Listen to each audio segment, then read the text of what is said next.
자, 시작하겠습니다. 야곱이 이제 드디어 떠나야 될 때가 되었습니다. 그래서 하나님이 이제 돌아가라 라고 얘기합니다. 사실 야곱이 제일 먼저 가야 될 곳이 있다면 뭐냐면 베델이에요. 베델에 하나님의 전을 세우겠다고 서원을 했기 때문에 야곱은 글로 가야 합니다. 야곱이 가야 할 곳은 베델, 하나님의 집이에요. 자, 근데 이 떠나기에 앞서서 이 야곱도 그래도 한 집안의 가장인지라 자기 가족들하고 의논을 좀 해야 돼. 떠나는 이런 문제에 있어서. 그야말로 가족의 삶이 다 확 바뀌어지는 거 아닙니까? 어떻게 보면 가족 구성원들의 모든 운명이 바뀔 수도 있는 이런 상황이니까 야곱 혼자만의 결정이 중요한 게 아니에요. 그러니 야곱은 이제 의논 대상자로 자기의 그 부인들하고 얘기를 할 수밖에 없어요. 근데 부인들도 씨바지 부인들은 빼고 누구? 본처 라헬과 레아. 레아를 불러다가 이제 의논을 하게 되는데, 아니 뭐 자기가 가서 의논을 해도 될 텐데 4절에 보면 야곱이 보내어, 이거는 누구 사람을 보내었다라는 얘기죠. 그러니까는 사람이 온다라는 건 야곱이 보내서 왔을 수도 있고 다른 사람이 보내서 올 수도 있는 것 아닙니까? 그러니까 야곱이 전문가 라반이 좀 알지 못하는 어떤 사람을 쓱 보내가지고 전령으로, 그래가지고 라헬과 레아를 어디로 좀 나오라 이렇게 연락을 하도록 사람을 보낸 거예요. 라반이 눈치 못 채주도록. 그리고 라헬과 레아를 어디로 불렀냐? 자기 양떼에 있는 들로 불렀어요. 자, 아까 라반의 양떼에 있는 곳과 이 야곱의 양떼에 있는 곳이 며칠 길? 뚝 떨어져 있는 길이죠. 그러니까는 레아와 라헬을 라반의 눈이 뜨이지 않는 곳으로 사흘 길을 와가지고 이쪽으로 부른 거예요. 왜 이런 일을 하냐? 혹시 이런 어떤 과정에 있어서 라반이 눈치채면 또 뭔가 자기의 딸내미들을 어디다 연금을 해놓고 내 딸들은 못 보니까 가려면 너만 나가라 이럴 수도 있잖아. 그런 어떤 문제가 생기는 것을 방지하기 위해서 이 야곱도 머리를 쓰고 있는 거예요. 라반의 눈치를 못 채도록 아주 비밀리에 지금 이 일을 전개를 하고 있는 겁니다. 그리고 5절에 보면 드디어 레아와 라헬이 몰래 왔겠지.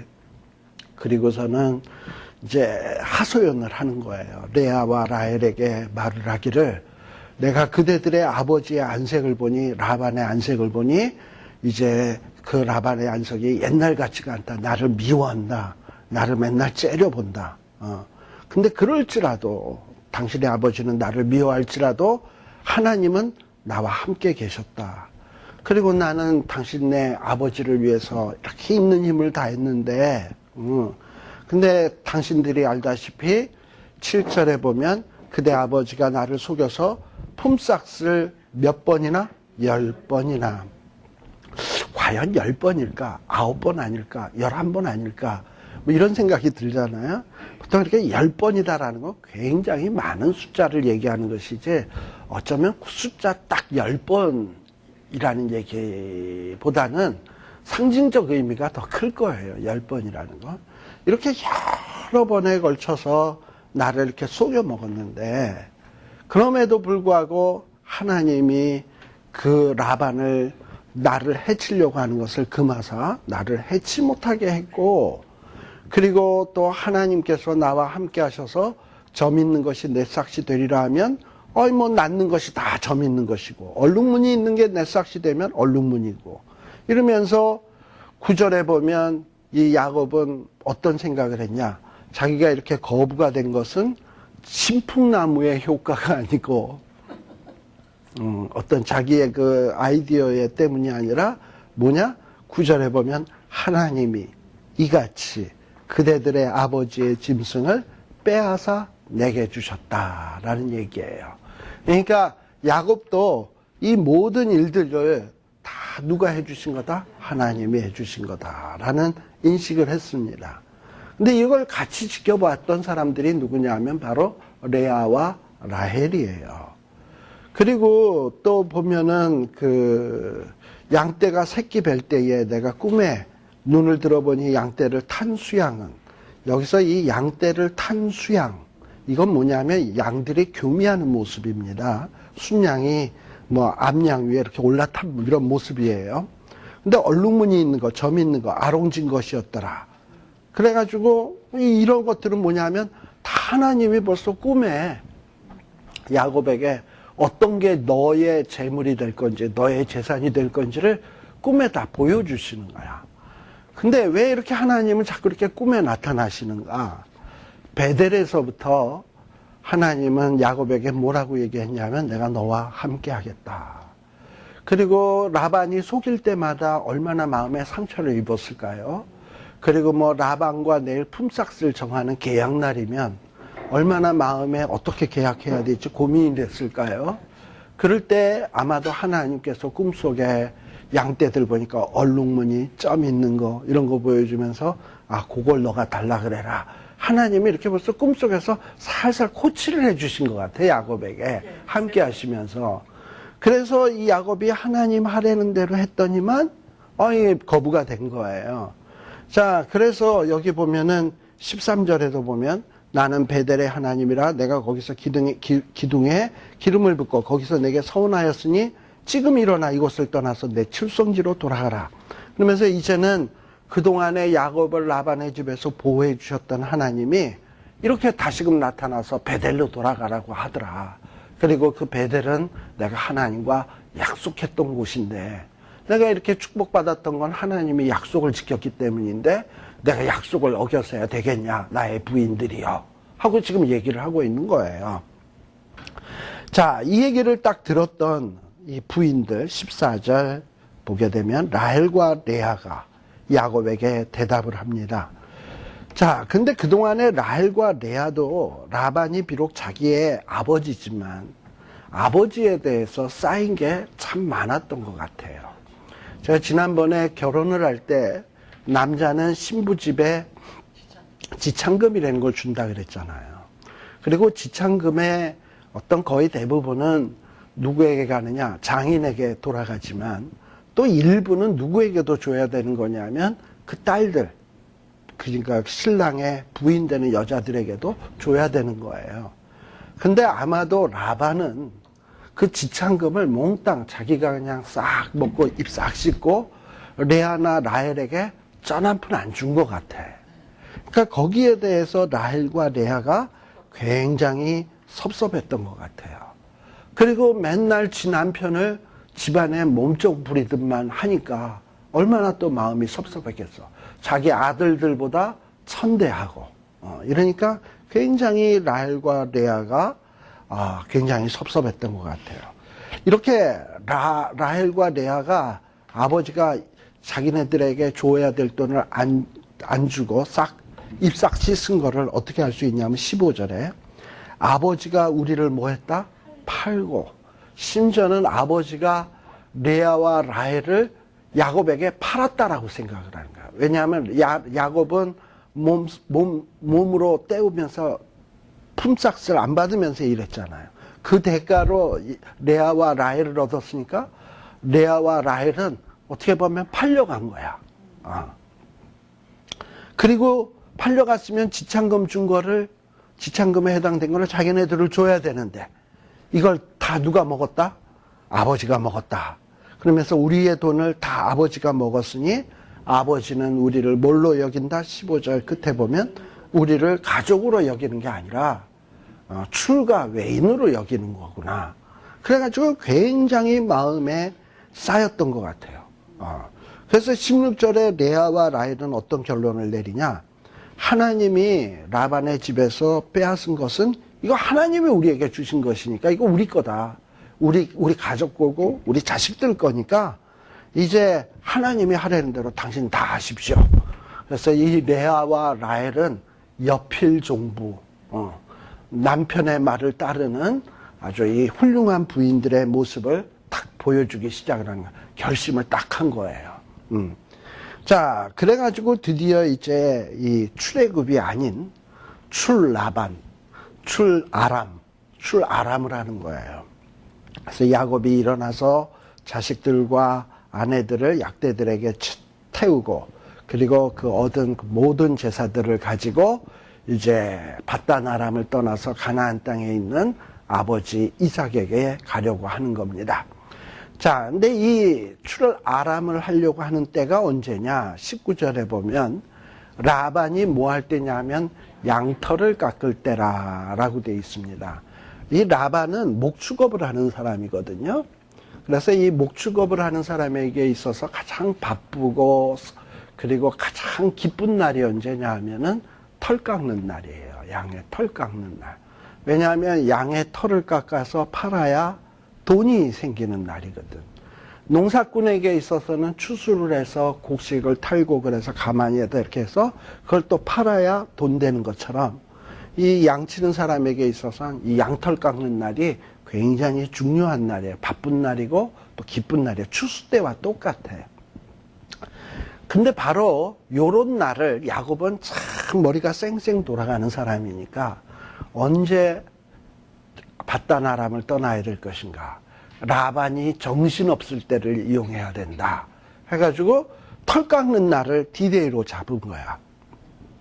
근데 요 디데이에 이 또 야곱의 또 부인 가운데 약삭 빠른 라헬은 아버지의 드라빔을 도적질했다라는 말이 나옵니다.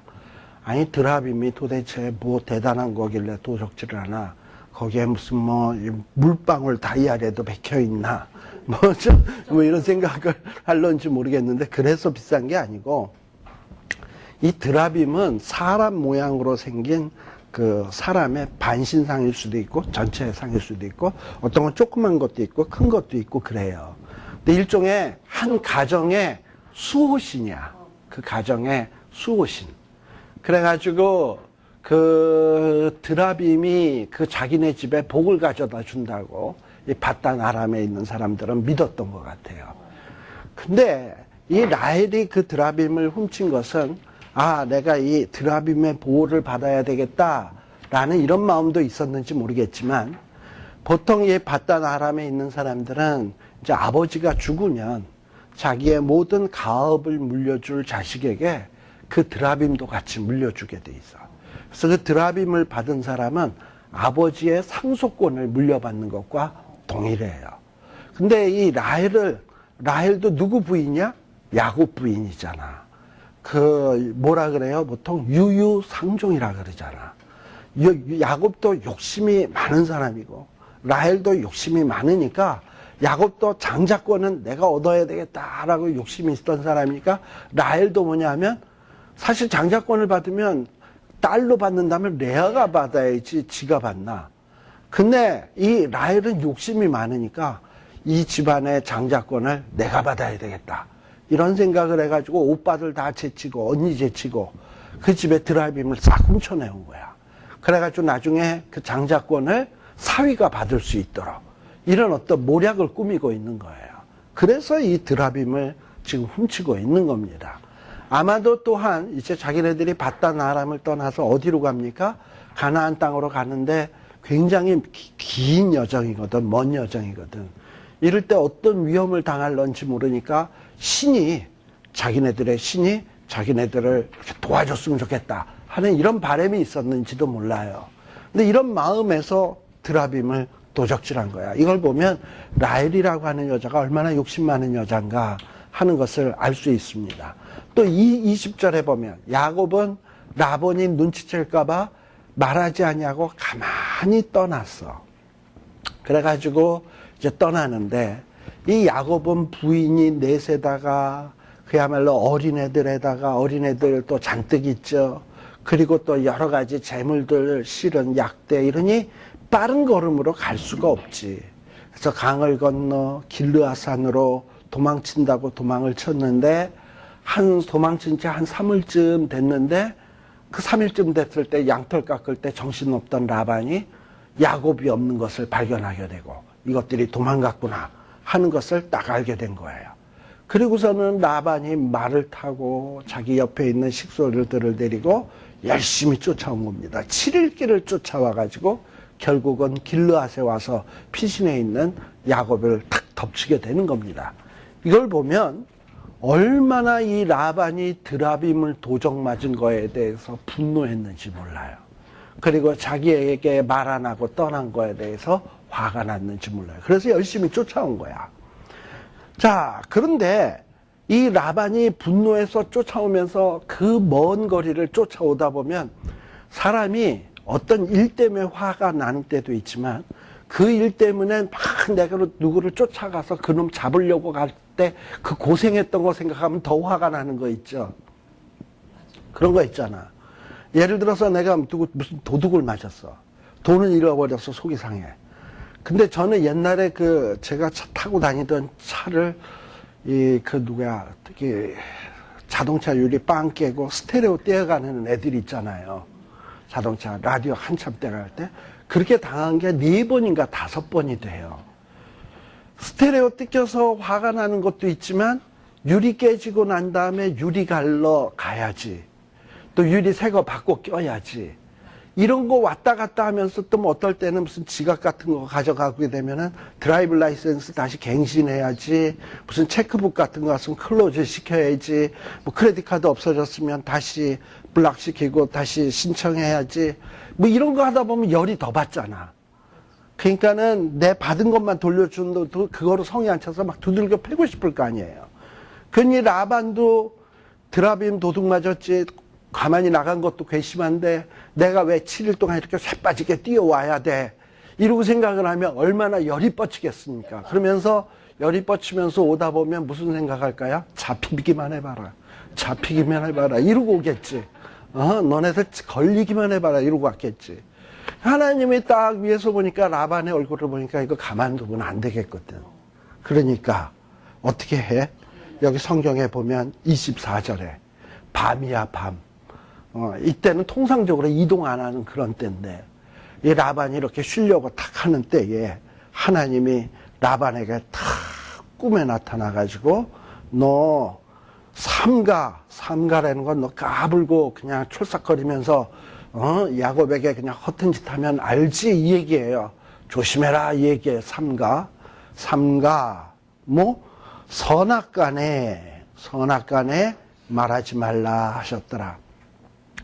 히브리인들의 그 수사법 가운데 메리스무스 평행법이라는 게 있어요. 그건 뭐냐면 극과 극을 얘기함으로써 전체를 얘기하는 거예요. 예를 들면 선과 악 하면은 선, 악 두 가지만 얘기하는 것이 아니라 선에서부터 시작해서 악한 것에 이르기까지의 모든 것을 얘기하는 거예요.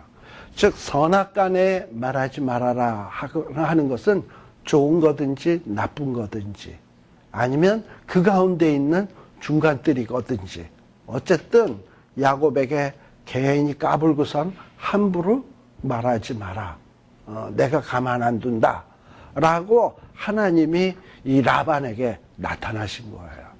우리 하나님은 야곱과 약속을 했거든. 보호해 주겠다고, 함께 해 주겠다고. 근데 지금 라반이 달려오는 모습을 보면 걸리기만 해봐라, 잡히기만 해봐라, 이것을 그냥 이런 마음으로 오잖아요. 저도 예전에 그 스테레오 몇 번 뜯기고 나니까요, 이것들 언제 내 손에 걸리기만 해봐라 이런 생각이 들었어요. 근데 제가 저 윌톤하고 5가쯤에 살 때였는데요, 어느 날 새벽 예배를 가기 위해서 저는 차를 스트릿 파킹을 해놨거든요. 바깥에 뜩 나와서 이제 차를 타고 새벽 예배 가기 위해서 제 차 있는 데로 딱 왔어요. 제 차 안에 누가 앉아 계셔, 진짜. 근데 앉아 계시는데 또 가만히 앉아 계시는 게 아니라 무슨 선을 뽑아가지고 부다다닥 하고 차 시동을 걸고 계시더라고. 열쇠도 없이. 그 선 빼가지고 이렇게 배터리 그렇게 하는 거 있잖아요. 부다다닥. 그런데 제가 무슨 생각을 했다고요? 걸리기만 해봐라. 잡히기만 해봐라. 이 얘기 했잖아. 그 순간에는 나도 뭐 무섭다 이런 생각이 안 들고 너 잘 만났다 걸렸다 이런 생각이 딱 드는 거예요. 그래가지고 차 옆에 가서 제 운전석에 앉아서 그 짓을 하고 있는데 운전석 차를 갖다가 발로 내가 펑 찼어요. 새벽에. 그러니까 그 안에 있는 그 인간도 기겁을 하고 놀란 거야. 그 안에서 누가 이 순간에 이 차를 와서 뻥 차나 지금 자기도 지금 이게 불안한 마음으로 하고 있는데, 근데 웬 인간이 와서 뻥 차는데 보니까 뭐 조그만 게 와서 이러고 있거든. 근데 거기서 쓱 내리는데 흑인이야. 등치가 이만한 게 제 머리보다도 한 30cm는 더 커. 씩 웃으면서 이렇게 바짝 뒷짐지고 오는데, 그다음에 뒷짐에서 딱 내리는데 커다란 무슨 이런 커다란 스패너 같은 거를 들고서 내 앞으로 쓰고 오는 거야. 아, 이거 잘못 건드렸네. 이런 생각이 들잖아. 그래가지고 자꾸 뒤로 도망가면서 막 내가 소리를 질렀어요. 가라고. 그러고 이러니까 이제 지도 새벽에 조용한 때 조금 소리가 나면 사람들 다 나와보면 지도 손해일 거 아니야. 그러고선 저를 향해서 막 그냥 뭐 갖은 욕, F자 들어가는 욕을 다 해대가면서 막 그러더니만 다시 차 있는 데로 가. 그러더니만 차 있는데 이렇게 문이 열려 있는 상태였는데 핸들 있잖아요. 핸들을 그 큰 발로 뻥 하고 치니까 핸들이 이렇게 생겼잖아요. 이렇게 동그랗게. 요게 반이 앞으로 탁 접혔어. 그리고 밑에는 이렇게 생기고 요게 이렇게 생기고 어떻게 된 건지 아시겠죠? 그래서 이걸 돌릴 수가 없도록 그래 놓고서는 나한테 막 욕을 하고서는 그 다음에 막 뛰어서 도망을 가더라고요. 그래서 새벽 예배 못 갔잖아요, 그날. 운전을 못 하니까. 그래가지고 뭐 완전히 그렇게 돼가지고 차 운전도 할 수 없게 생겼고 핸들도 망가지고. 또 워낙에 낡은 차라서 그러고서 이제 차를 폐차시키고 말았어요. 예. 그러니 라반 같은 경우도 내가 그 심정이 이해가 간다니까. 걸리기만 해봐라, 잡히기만 해봐라. 그러니까 하나님이 이거는 비상 상황이거든. 그러니까 밤에 하나님이 라반에게 나타나서 선악간에 자주간 어떤 말도 선한 말이든 악한 말이든 그 어떤 말도 야곱에게 함부로 말하지 말아라. 이게 하나님의 간섭이지. 자, 그러니 이 라반은 자기 일평생에 하나님에 대해서 얘기 들은 적은 있어도 이렇게 무시무시한 하나님이 나타나서 직접 얘기하는 건 처음이거든. 그러니까 이 라반도 잡히기만 해봐라 이랬다가 이제 잡혀도 난 이제 뭐 잡히기만 해봐라가 아니라 그게 쑥 들어간 거지. 이게 내가 죽게 생겼네 이렇게 된 거지. 그래가지고 그냥 꼬리를 푹 내리고 야곱을 쫓아온 거예요. 그래가지고 야곱에게 이르러가지고 이전에는 잡히기만 해봐라 이런 심정으로 왔을 텐데 26절에 라반이 야곱을 딱 만나서 하는 거래. 너 이놈 잘 만났다 이러고서 만난 게 아니라 너 왜 내게 알리지 않고 가만히 갔냐 뭐 이러고 얘기를 하는 거예요. 내 딸들을 조금 이제 과격한 표현이니 내 딸들을 칼로 잡은 자 같이 왜 끌고 갔냐. 끌고 가기 뭘 끌고 가. 부인 끌고 가는 사람이 어딨어. 다 동의해서 데리고 간 거지. 예. 어찌 이같이 했느냐. 네가 간다면 뭐 27절 즐거움과 노래와 북과 수금으로 너를 보내겠거늘 환송회에서 보낼 텐데 네가 어찌 나를 속이고 가만히 도망하고 내게 고하지 아니하였으며 그리고 내 손자 손녀 정말 그 어린 강아지 같은 것들과 입맞춤도 못하고 이렇게 갔냐. 그러니까 기껏 선악간에 말하지 말라 그러니까 할 수 있는 말이 이런 말밖에 없는 거야. 약간의 감정은 실려 있죠. 말투에 보면. 그렇지만 이제 야곱을 막 힐난하듯이 얘기는 못하는 거야. 자, 이러면서 내 소위가 실로 어리석도다. 그러면서 이제 기껏 한다는 얘기가 29절. 너를 해할 만한 능력이 내 손에 있으나. 알죠? 그러나 하나님이 더 세거든. 하나님이 선악간에 말하지 말라 해서 내가 아무 소리 안 하는 거다. 뭔지 이러고 얘기를 하는 거죠. 결국 이 라반의 말은 오히려 야곱에게 어떤 것만 더 확신시켜 주는 겁니까? 하나님이 함께 하시는구나. 라반에게도 역사하셨구나. 라는 것을 확인시켜 주는 거예요. 어떻게 보면. 사실 야곱이 라반이 턱 나타났을 때 얼마나 가슴이 철렁했겠습니까, 여러분들? 딱 정말 가슴이 똥 떨어지는 것 같아서 이제 죽었구나 이러고 있었는데 가만히 얘기를 듣다 보니까 하나님이 함께 하셨구나라는 거를 확인되게 되는 거잖아. 라반도 별거 아니구나 뭐 이런 생각이 드는 거죠. 자, 그러면서 이 라반이 본론을 얘기하는 거예요. 내가 이제 30절 내가 내 아비 집을 사모하여 돌아가려는 것은 가하지만 그러니까 네가 지금 이삭에게 가나안 땅으로 돌아가려고 하는 것은 마땅한 일인데 내가 거저 이렇게 돌아갈 수 없는 것은 우리 집에 있는 드라빔이 도적 맞았는데 너가 왜 그걸 도적해 가느냐. 근데 이 도적질한 것은 야곱이 아니거든요. 라헬이 했거든요. 또 라헬이 야곱과 의논해서 한 것도 아니거든. 독자적으로 한 일이거든. 그러니까 솔직히 야곱은 하나도 몰라요. 이 일에 대해서 드라빔을 도적질해 왔다는 건 꿈에도 생각 못하고 있는 일이야. 자, 그래서 이 야곱이 라반에게 얘기하기를 뭐라고 얘기하냐면은, 32절. 외삼촌의 씨는 뉘게서 찾든지 그는 살지 못할 것이요. 그래서 이 야곱은 자기에게 없다라는 걸 너무나도 확신하고 있었기 때문에 누구에게서 찾든지 그는 살지 못한다. 만일에 지 부인 라헬이 그랬다는 걸 알았으면 이 얘기 할까요? 찾아보세요. 뭐 이제 이 정도나 얘기하지. 예. 근데 이렇게 단단히 이렇게 얘기하게 된 것은 자기가 훔쳤다고 생각을 안 하고 또 심지어는 32절 끝에 라헬이 그것을 도적질한 줄 도무지 생각조차 안 하고 있었거든. 그래서 이렇게 자신 있게 얘기를 했던 거예요. 근데요, 말이 씨된다고 뭐 정말 뉘게서 찾든지 그는 살지 못할 것이요. 결국은 라헬은요, 어떻게 보면 제 수명을 다 못해요. 알다시피 베냐민을 낳다가 죽어요. 자, 베냐민을 낳았다라는 거는 애를 낳을 수 있는 나이였다면 아직도 한참 더 살 수 있는 나이예요. 애를 낳을 수 있다라는 건 그 애를 키울 수도 있는 나이라는 거예요. 근데 애를 낳다가 죽었어요. 키워보지도 못하고. 그러니까는 라헬은 제 수명을 다 못한 거야.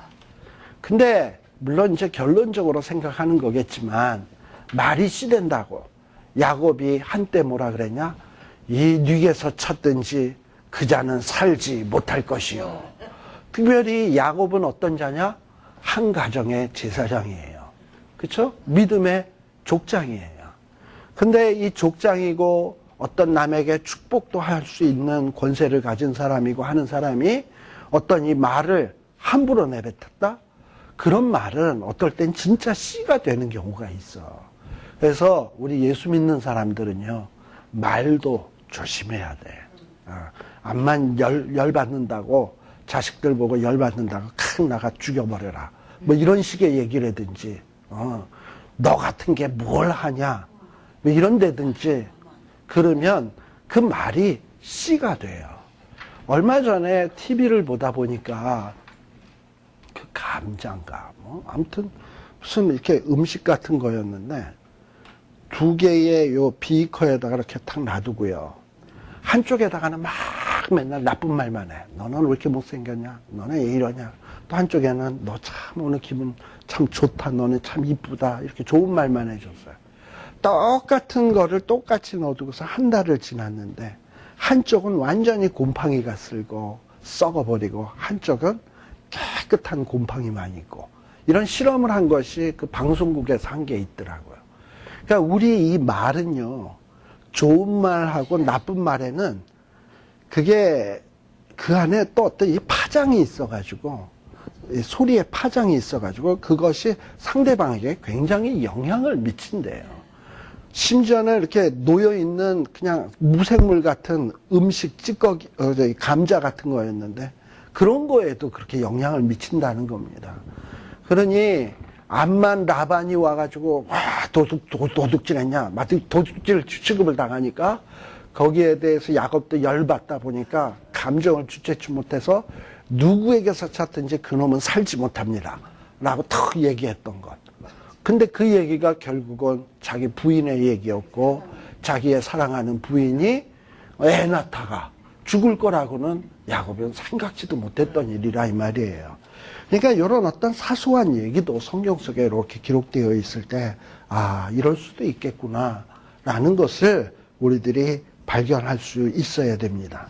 자, 그런데 33절 이하에 보게 되면 라반이 눈에 불을 켜고 뭐 야곱의 장막, 레아의 장막, 두 여종의 장막, 5만 대를 다 뒤져 라헬의 장막까지 들어갔어요. 그런데 뭐 뒤져보니 있나? 근데 못 찾는 것이 당연한 것이 33절에 보면 라헬을 그 드라빔을 어디에다 감췄냐? 약대 안장 아래. 약대 그 등 위에다가 이렇게 네모나게 해가지고 쿠션 같은 걸 깔아놓고 그 위에 이렇게 여자들이 앉고 그 위에는 햇볕 바지 같은 걸 이렇게 세우고 그래요. 아마 여러분들 사진 같은 거 보셔서 알 거예요. 높은 귀족, 아랍의 귀족 같더란 그런 어떤 약대를 타고 다니거든. 그런데 그 안장 밑에다가 조그만 뭐 요 정도 되는 크기를 밑에다 놓고 깔고 앉은 거지. 그런데 거기에다가 이 라헬이 뭐라고 얘기하냐면 아비에게 내가 지금 이 경수가 나는 중이기 때문에 일어나서 영접할 수가 없다. 뭐 이러고 얘기를 한 거예요. 흔히 이 중동 지역에 사는 사람들은 그 당시에 물이 귀하고 이러니까 경수가 난다 그러면 굉장히 부정한 취급을 했어요. 특별히 지금 라반은 어떤 기간에 있었냐 하면 양의 털 깎는 기간이거든요. 그리고 이거 털 깎는 거는 곡식을 기르는 사람에게서 추수하는 기간과 똑같기 때문에 어떤 이런 자기네들의 그동안 일했던 것에 결실물을 얻는 기간에는 신들에게 예배를 한다든지 자기네들의 신들에게 예배를 한다든지 어떤 축제의 기간이기 때문에 그런 기간을 부정타게 할 수는 없는 거야. 그래서 이 부정한 여인과 접촉하는 것도 싫어. 근데 라헬이 지금 경수가 난다고 하니까 그 근처를 가고 싶지도 않고 지금 경수가 나서 앉아있는 자리 그걸 하다 보면 자기도 부정해질 거 아니야. 그러니까 감히 뒤질 생각도 안 하고 있는 거예요. 게다가 라헬이 그래도 라반의 딸인데 그리고 같이 드라빔에 대해서 숭배해온 여자인데 그런 여자가 드라빔을 자기 히프에다가 깔고 앉아있을 거라고는 라반은 차마 생각지도 못한 거야. 설마 그렇게까지야 했을까? 이거는 상상을 할 수가 없는 일인 거야. 근데 그 상상할 수 없는 일을 하는 여자가 누구냐 하면 또 그게 또 라헬이야. 그걸 이용해가지고. 그러니까 그렇게 해서 이루고 있으니까 라반은 설마 저렇게까지 라헬이 그럴 거라고는 상상을 못한 거지. 그러니까 거기를 안 뒤진 거예요. 다행히 드라빔을 찾지 못하고 그리고 뭐 이 야곱의 집안에 어느 누구에도 꾸지람하지 못하고 라반은 돌아갈 수밖에 없게 되었습니다.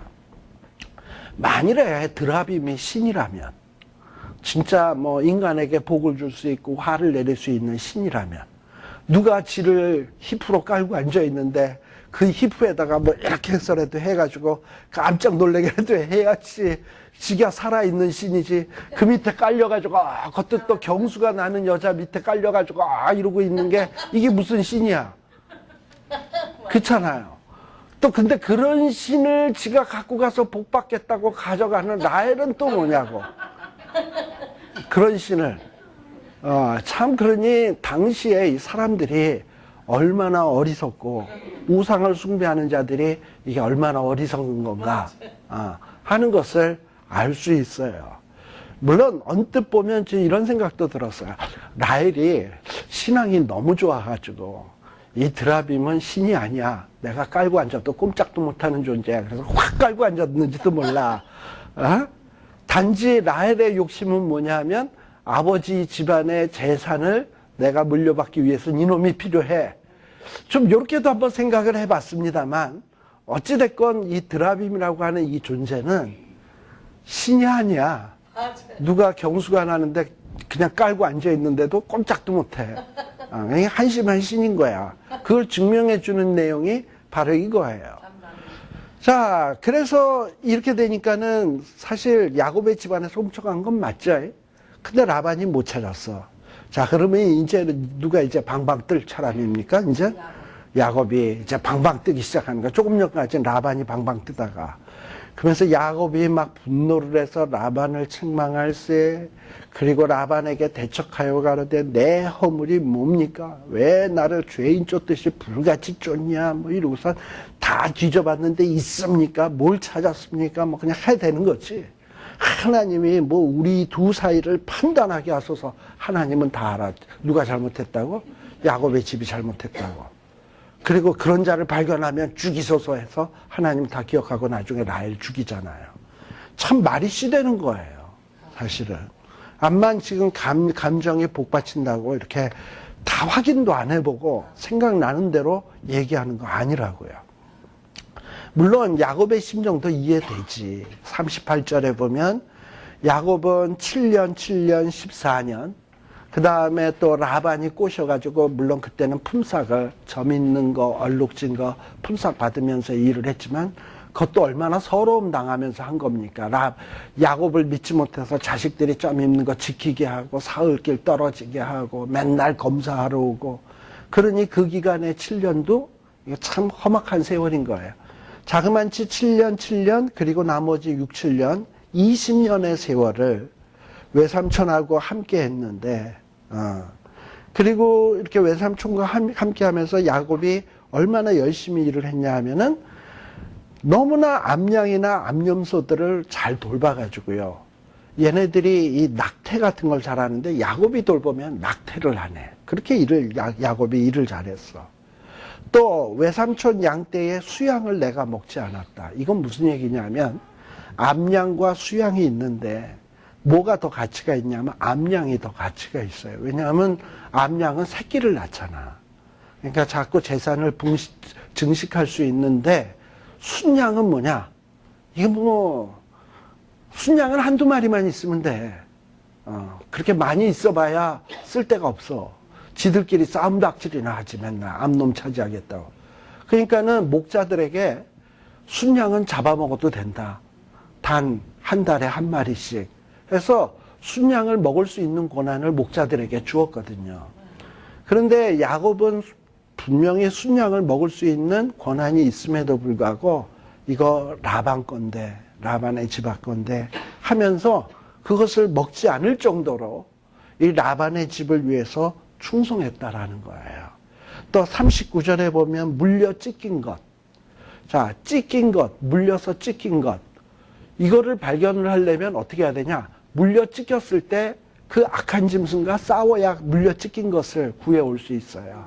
막 물려 찢길 때 목자가 자기의 안전을 생각해서 가만히 있으면 물려 찢긴 것은 그냥 그 사나운 짐승이 가지고 가서 다 뜯어먹고 나중에 뼈다귀만 갖고 오지 물려 찢긴 것을 어떻게 가져오겠어. 그러니까 어떤 짐승이 사나운 짐승에게 공격을 당할 때 아마도 야곱은 어떤 선한 목자의 심정으로 사나운 짐승과 막 싸우면서 라반의 양떼를 지키기 위해서 목숨을 아까워하지 않을 정도로 열심히 충성을 했던 것 같아요. 심지어는 또 물려서 찍혀서 없어지게 되면 그런 것들은 또 어떻게 했냐? 보충을 했다 내가. 손해본 거는 또 내가 내 것으로 보충을 했고 물어내고 그리고 또 이와 같이 낮에는 더위를 무릅쓰고 밤에는 추위를 당하면서 눈붙일 겨를도 없이 내가 이렇게 20년을 지냈는데 또 이 20년 동안에 41절에 보면 외삼촌은 나를 위해서 10번이나 품삯을 변역을 했는데 여러 번에 걸쳐서 이렇게 변역을 했는데 그러니까 지금 이 얘기를 하면서 야곱은 자기가 이제 라반보다 좀 당당한 위치에 있잖아. 못 찾았으니까 드라빔을. 그러니까 이참에 자기 속에 있는 말을 다 쏟아놓는 거지. 이러고 이랬는데 당신이 뭐 잘한 게 뭐 있냐. 진짜 이러고서 막 얘기를 하는 거예요. 막 가슴에 한설인 거를 다 얘기한 거죠. 자, 그러면서 그런데 하나님이 나랑 함께 하셨기 때문에 하나님이 라반 당신도 책망하시고 나를 공수로 보내지 아니하고 이렇게 축복하신 것이다. 뭐 이러고 지금 얘기를 하는 거예요. 자, 그러다 보니 이 라반이 가만히 듣다 보니 미안한 생각이 들겠죠? 자기가 해도 너무나 미안한 생각이 들고 자, 그런데도 불구하고 43절에 우리 아까 봤던 내용입니다만 라반의 생각을 가만 보면 여전히 어떤 생각을 갖고 있어? 딸들은 내 딸, 자식들은 내 자식, 양떼는 나의 양떼, 내가 보는 것은 다 내 것. 완전히 도둑놈 아니야. 내가 오늘날 내 딸 누가 그 낳은 자식들을 어찌할 수 있으랴. 자, 이러고 있는 거예요. 자, 그리고 난 다음에 사실 밤만 보면 야곱의 세력도 만만치 않거든요. 이제 큰 거부가 됐고 힘이 있기 때문에. 그러다 보니까 이제 이 라반도 머리가 빨리 돌아가는 사람이 이니까 하나님까지 또 야곱의 편이니까 이제 뭔가 화친 조약을 맺어요. 이렇게 하나님과 함께하는 사람은 이 악한 자가 감히 얻지 못합니다. 왜? 하나님이 간섭하시니까. 그러니까 악한 자들이 꼬리를 내리고 뭘 하느냐? 종국에는 화친을 맺자 그래. 이걸 우리가 앞서도 봤습니다만 이삭에게 부인 뺏길 뻔 했었는데 그 블레셋 사람들이 나중에 와서 화친을 청하잖아. 이런 식으로 하나님이 간섭하셔서 보호해 주시는 거예요.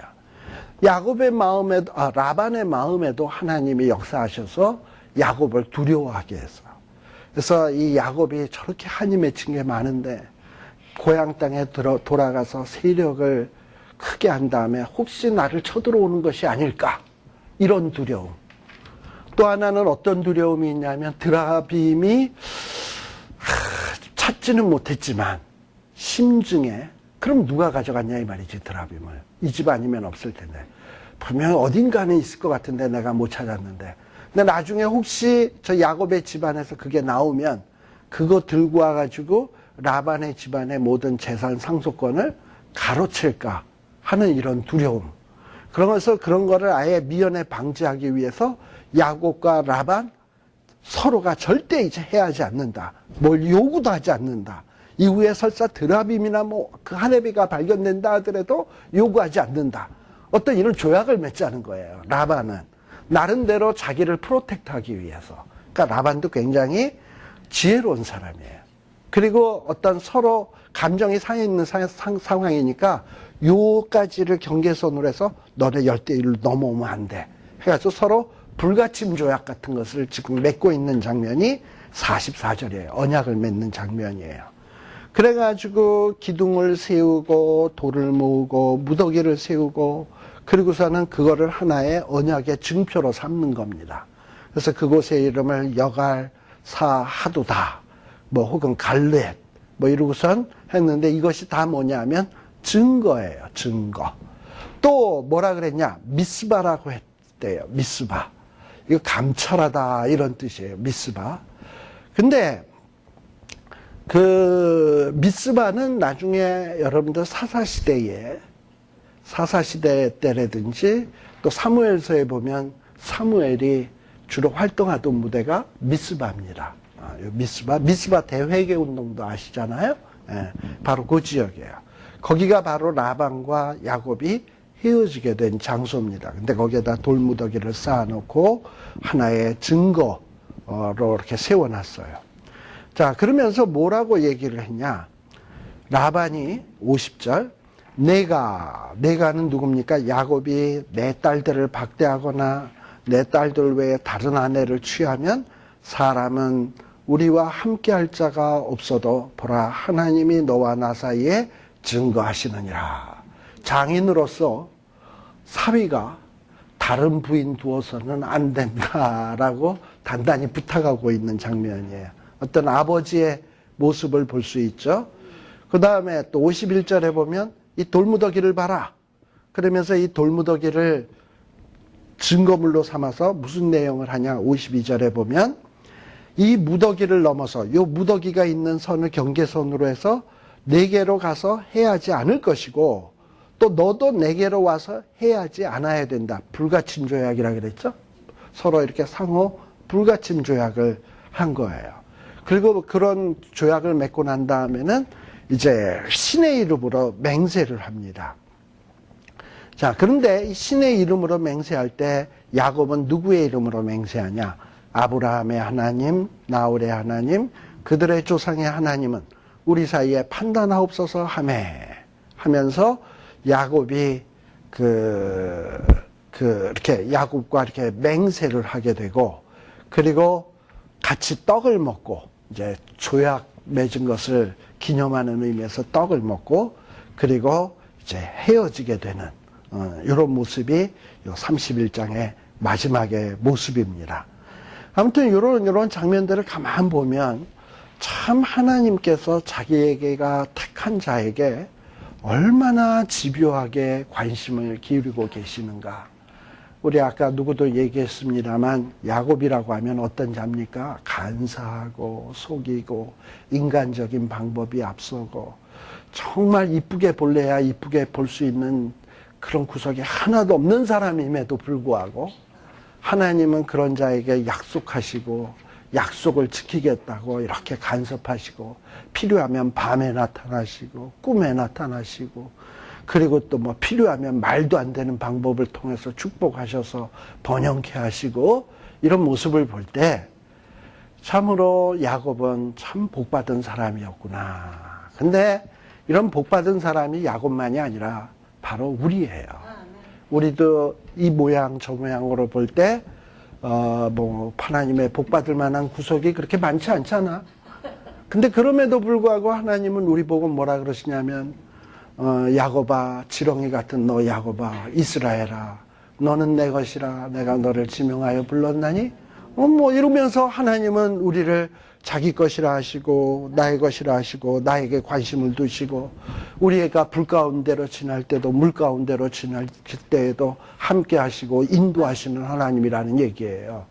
따라서 우리도 세상을 살면서 답답한 때가 있을 거예요. 힘든 때도 있을 거예요. 그러나 때가 되면 하나님은 다 알아서 길을 열어주신다라는 이런 믿음의 눈으로 미래를 바라보고 간다면 우리가 어떤 환난도 어떤 어려움도 극복해내고 이겨낼 수 있고 또 신앙인다운 삶을 살 수 있다는 것을 꼭 기억했으면 좋겠습니다. 다음 시간에는 32장서부터 또 내용을 한번 살피도록 하겠습니다. 기도하겠습니다.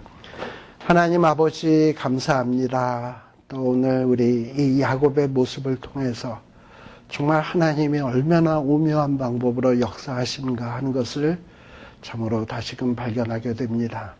참 사랑하는 자에게 그가 하는 방법이 말도 안 되는 방법이지만 하나님은 그 방법을 축복하시고 그 방법을 통해서 거부가 되게 하시며 또 이 사랑하는 핍박하는 자에게 꿈속에 나타나셔서 그의 그 나쁜 감정을 억누르시고 막아주시고 그리고 그 사랑하는 자를 지켜주는 이런 모습들을 우리가 살피었습니다. 하나님, 우리는 하나님의 것입니다. 하나님이 지명하여 불렀고 이제 하나님 앞에 영광 돌리며 살아가기를 다짐하는 귀한 하나님의 자녀들이오니 우리의 갈 길을 동행하여 주시고 우리와 함께하여 주시고 그리하여 하나님의 놀라운 이 보호의 손길을 우리 삶 가운데서 확인하고 찬양하고 감사할 수 있는 저희들 되게 하여 주시옵소서. 예수님 이름으로 기도드리옵나이다. 아멘. 마치겠습니다.